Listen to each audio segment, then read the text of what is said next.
Tess, tzarich lahavin. After all this, tzarich lahavin, we have to understand. We just finished saying, well, the only way to not simply reject darkness, but completely nullify it, remove it, which is the divine intent. That's the whole point. The only way to achieve that is by drawing into the world the revelation of godliness that is beyond creation. Because if it's a revelation of godliness that's tailored to creation, meaning post-Tzimtzum, then it's finite and therefore allows room for another finite and cannot be mevatled, can only harmonize with it and reject its negative dimensions, but it's a harmonious life, but not a godly life. And that's not the objective. The objective is not kumbaya. The objective is kedusha. So that's the statement. That's what we concluded yesterday.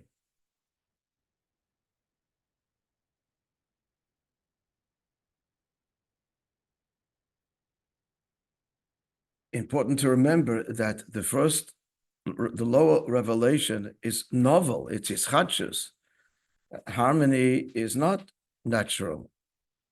We're ego full, and the natural state is conflict.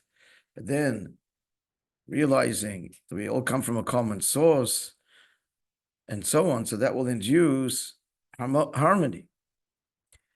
But still, that's not the intent. It's just simply harmony.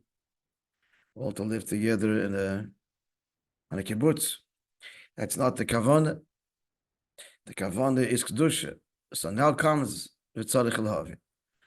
Tzarich lahavin, you have to understand it. That's the case, and that is the case.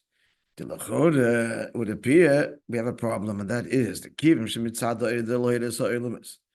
Since revealing, connecting to expressing that level of the divine that illuminates creation, we had one word for it yesterday, describing God, referring to God. That is this level, and that word is creator. See, Efsha, she's bat Lachoshech. This cannot be mevatel the Lachoshech.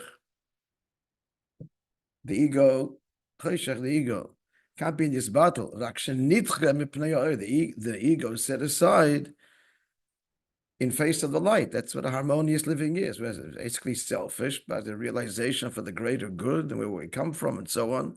So we put ego aside and we'll get along, which is very nice, but not the kavanah. And that when the fine redemption, which we have to effect now, is not simply that the darkness is put aside, the ego is put aside, but rather the ego is this battle. That doesn't mean you disappear, but it means that the whole sense of self on every level, that's gone. Sense of independence is gone. Any sense of entitlement on any level is no longer. So in order to achieve that, why will it be that then? Because then there'll be the revelation of, and we're affecting it now through Torah mitzvahs and Mesiras Nefesh. We're drawing down a new light that is higher than creation, revealing not just Bereshis bara likim, but Anochi Havai Lekecha, that was revealed at Sinai. And this is beyond Mishayches Lo'ilamas. So then the question is this. I kept on insisting that the world's not going to disappear. So what that means, therefore, is, here's the problem. So he's saying the world is going to experience a revelation that's completely otherworldly. So where's the Dira B'Tachtonim? We're just simply dissolved. Which means if we're dissolved in the face of this revelation, we still are in Golus. Our world isn't touched. Let's read the words and explain it. The question. What mean, therefore, the world on its level, without limitations, which includes also revelations which are beyond us but related to us, as we learned earlier, remains in Golus. It's like it's a matzav where you just don't belong, you're not here. The divine revelation that is higher in creation is revealed. If it's higher in creation, what happens to creation? It's not mevatel creation. Okay, so it's one of two things. Either you disappear, finished, you're gone. Then for sure there's no dira b'tachtein. You know, they're not there anymore. And if you're there, you're outside of it, then you're outside of it. And nisha b'golus chas v'shalom. Understand the question? One of two things. If the revelation is foisted upon us, that it dissolves us, we disappear. So what have you accomplished? There's no longer creation, it's gone. And if it just goes over our heads, as it were, we're out of this revelation, then we remain in Golus. Again, the purpose is not achieved. How would it go over our heads? Yeah.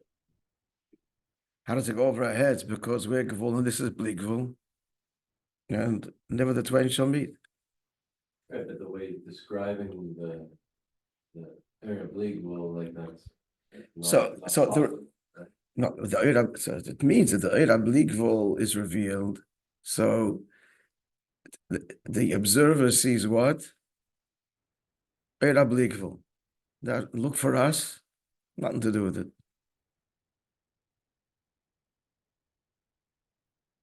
Nidcha means suppressed. Here we're banished. Banished.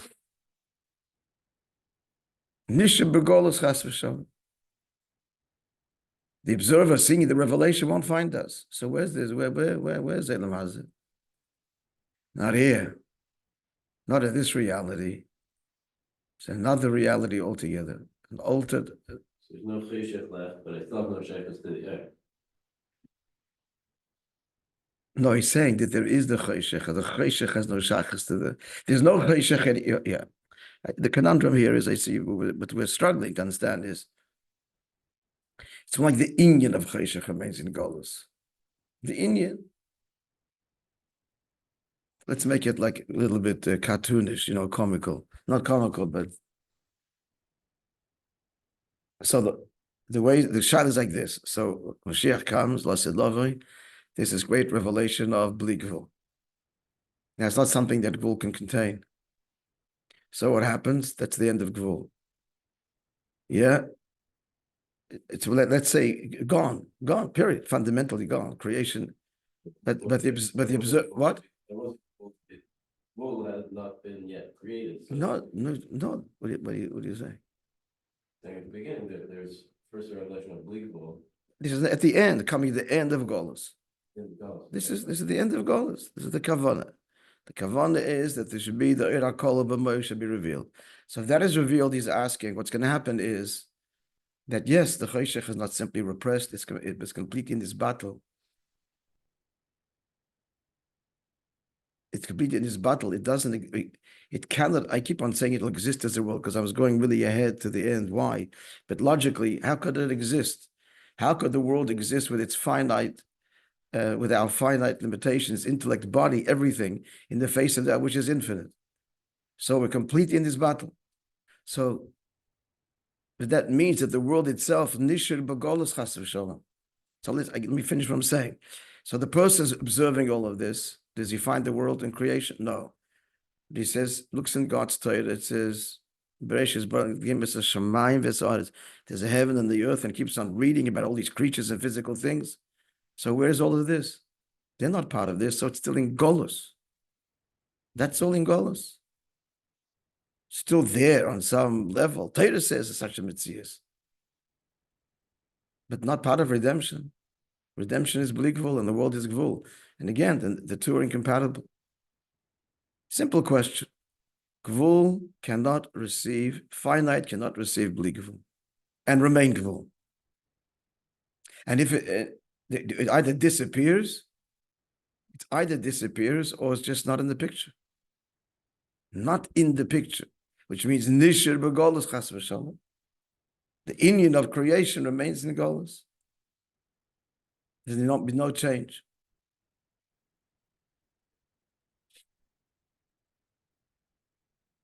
Let me give a moshel.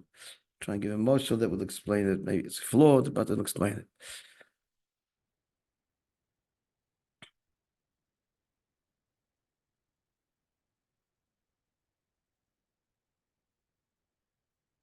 A Rav and a Talmud. So the first oifen is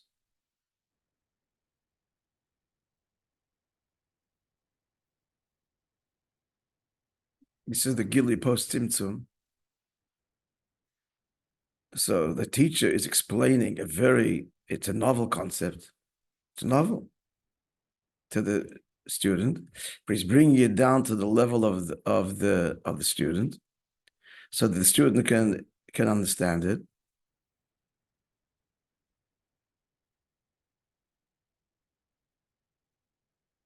And because the student has received something that is very novel and changes his whole perspective on reality, the student is beholden to the teacher.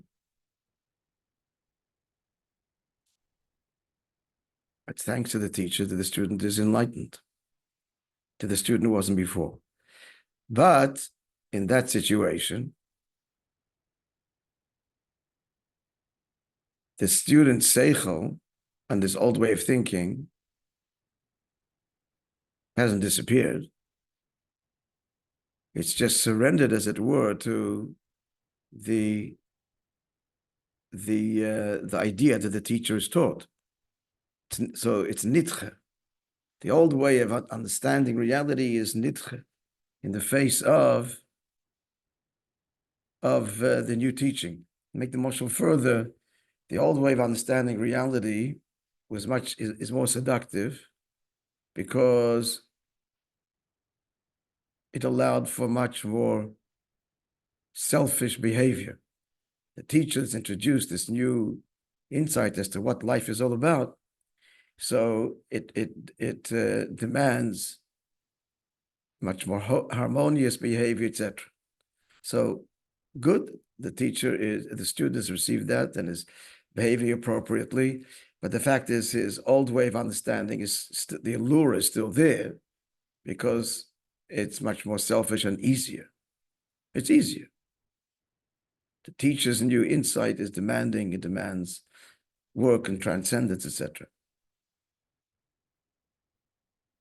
So there's a real change there, but we're saying that's not the tachlis. Now, what the tachlis is, so now scenario number 2.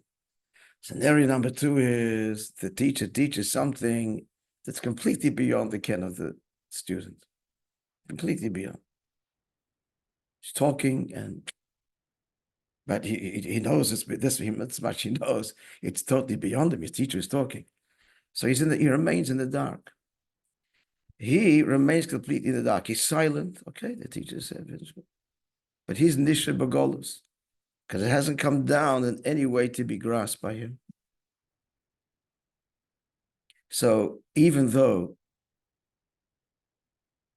then I'll take this marshal further, to make it clearer perhaps, the student is a student of the teacher, surrendering to the teacher, so he never, from this point on, never voices an opinion. He's done voicing an opinion, because in the face of what he heard, there's nothing to say. The first way, when he gets this new insight, so how does it fit with the old one? And it's all interplay. Here there's no interplay, no interface. The net result is nizbatel. He is nizbatel, but he remains in darkness. Does he offer an opinion? No. Is there any struggle anymore? Also no. Why? Why is there no struggle anymore? Because he's being confronted with an idea that is, he can't offer an opinion to even, so there's no debate. He's completely in this battle. But he's in Choshech. So what's been achieved? He's been silenced. He's wow, teacher's talking, and then dictating this whole Einstein's E equals mc squared. They completely changed everything about the way we understand physics. So for the average person, you don't offer opinion about physics anymore after that. Your opinion is totally silent. You're a fool to say anything. He's not going to say anything, but he's in the dark. Whereas the physicist who understands what Einstein is saying, or a lesser radical teaching, and has a previous also view, but now this is a higher view. There's an interaction, and he's two things. His old view can still assert itself, but it's more appealing on some level. On the other hand, because he understands it, he will live harmoniously. His intellect is in harmony with the teaching of the teacher. So he's been illuminated. He's been enlightened. He's been enlightened. But when we hear a concept that completely, one thing we get, any opinion we have till now is absolutely foolish about the nature of the world, having heard this lecture. We didn't understand a word he said, but this much we know, that this is the emes. And therefore, going forward, there's no one in that room that's ever going to say anything about physics. So there's this battle, but in a choshen. That's the kavanah, is not to remain in darkness, gewalt. So what's been achieved? We're silenced. We're muted forever. Shamefully and embarrassedly muted. That's the kavanah? No, that's the shayla. Are we clear on the question? Guys in the Zoom. Good mashal. Understandable. It's flawed, but it gives us something.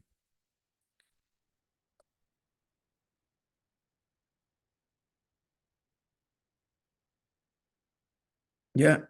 So what's the answer? The answer, I give up. Given the kudus, and the explanation is as follows. The mehatayim, amongst the reasons, is not the only reason, but this is amongst the reasons. See, oh, wow. Send this to the Rebbe's Maimer. Bugedike Maimer.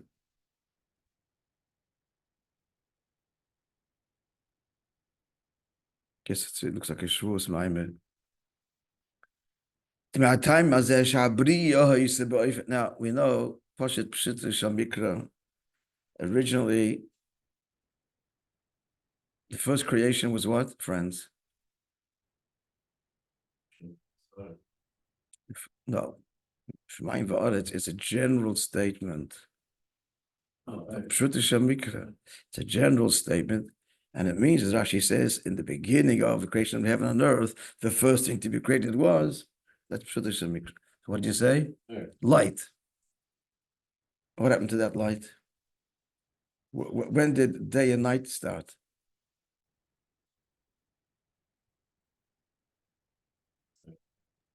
What day of creation was day and night? Fourth day. Sun and the moon and the luminaries. So this light was hidden and put away. So the question is why start with it? Let's read. So the reasons that creation was in such a way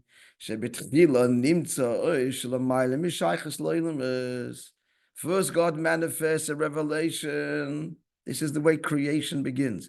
It begins with an which is higher than creation. Then comes the Tzimtzum, and then God plays upon it and filters it, and then reveals a light that's relatable to creation, creator, and the rest follows. What's the question? The question is, why is this step necessary? Start off with this finite revelation that Shaykh Ta'ilum. Start the whole process of creation with creator. Why does the process of creation begin with this? No, beyond creator. It's not necessary for creation. It's got to be filtered, eclipsed. So why begin with it? Question is clear. Here logic would say that at the outset should have been a revelation that is related to creation, i.e. creator. Start the whole creative process with you manifesting yourself on the plane of creator. No, the creative process begins with God revealing himself beyond creator. But it's beyond creator, got nothing to do with creation.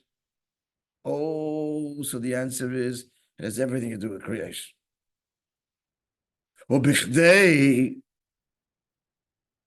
Why? Because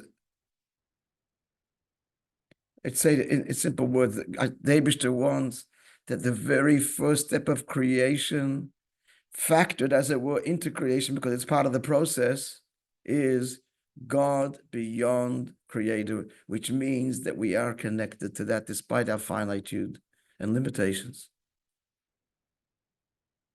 It's factored deeply into creation. The presence of God beyond creator. And that's how he begins the process of creation. First, Bligvul he reveals, and then Tzimtzum, just start with Gvul. Atzmos can manifest, can choose to manifest just the Gvul without the whole Bligvul and Tzimtzum. Just no need for that process. Why does creation begin with first the revelation? Know me as beyond creator, because that's what he wants, to know me. You, as a created being, you're going to know me beyond creator, and that is factored into the very fabric of creation. Is this kind of clear? So our question was, but we have no connection to the Eira Bligvul, the Eira Kol B'Moed. The answer is we sure do. That's how our very creation, our existence came into being. It didn't just begin with God as creator, going from essence to creator. No, from essence to know that I'm beyond creator and then creator. To know that I'm beyond creator. What's it our business to know that God is beyond the creator?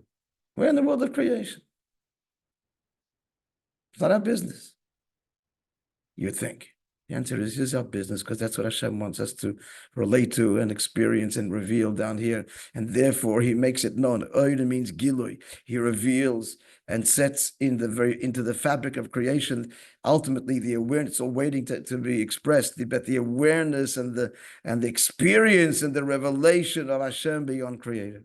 It's part and parcel of our very existence, because it's the way existence comes into being.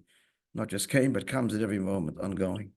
And so to us, as a Yid, we come from Chelek Elikah, and nevertheless, I mean, it's a mirror. The way the Eibishter created the world is the way we are created. We come from beyond, and put into here, and that's why we have the ability, to reach beyond. Yeah, okay. I mean, good. I'm extrapolating. I don't know if this makes sense or not, but it makes sense, yeah. So let's read a little bit further. So why does Hashem begin the creative process with the Eira Bligvul, when anyway it has to be screened and tempered to the Tzimtzum? So let's start with the Eira Gvul. Answer in order for that revelation that God has created, that's what it means. In God as creator should be carried through, at least in a concealed, not obvious way, presently till Mashiach comes. From his revelation, from his truth, and that should be part of creation. And that answers our question. So the end, we're not going to remain in Choshech, because it's our reality, our truth. We are rooted, as it were, in the Eira Bligvul, even though we're Gvul. Latently, it was all present all along, this truth. ועל פי זה מובן גם שביטל חושך הגולus. Therefore, we'll understand our question that even though the bittul, the complete silencing, as it were, never to be uttered, to be not just rejected, suppressed, surrendered, but completely bittul.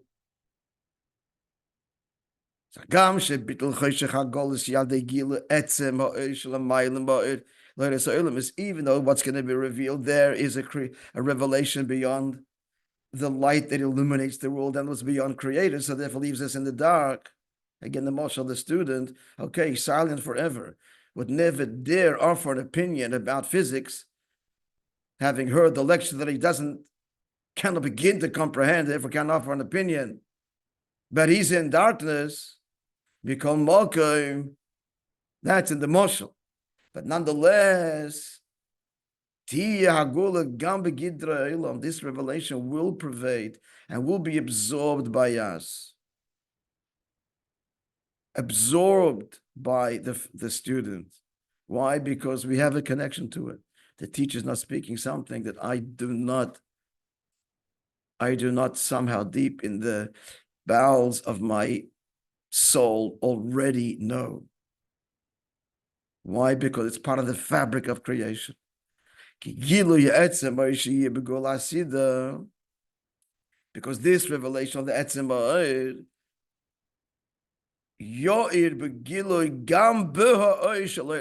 it'll fuse and be revealed even in the light God has created, which means to say God is beyond creator and creator fuse as one. So it'll suffuse all of the higher worlds, etc., and through that, our world as well. Is that somewhat clear? Yeah? All right, friends, to be continued, Be'ez Hashem, on Monday at 8:15, Monday is a public holiday, get a break.